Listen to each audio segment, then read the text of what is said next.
I used to have to go away with my parents on vacation, and I remember I'd be like, fuck, I'm gonna miss this show and this show and this show, and I remember I think Chorus Disapproval had come out to, like, they got back together and they were like touring. I was like, oh man, I want to see Chorus, and like I was friends with Martin who booked the shows, and he's like, oh, it's this day, and I was like, you gotta be fucking kidding me, man, I'm on vacation with my parents. And I remember I was just like so pissed, like, and a day would be happening on vacation, my parents would be like, oh, what's wrong, you want to go? No, I don't want to do anything, I'm fucking missing the show. DC was like a place to go see shows there, because I remember we used to do, like, you know, we'd get in the car and we'd do like little tours and be like, oh, like,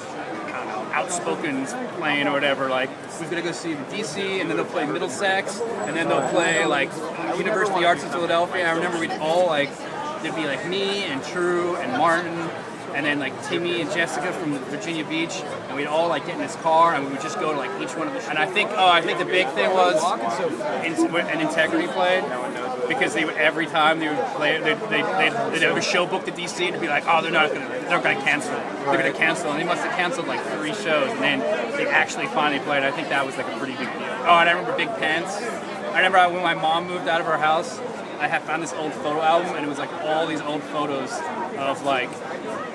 just like Chamber of Sound shows, and I just remember looking and being like, man, I can't believe we used to dress that stupid. Like, just the biggest pants. Honestly, I couldn't even tell you how I met Martin,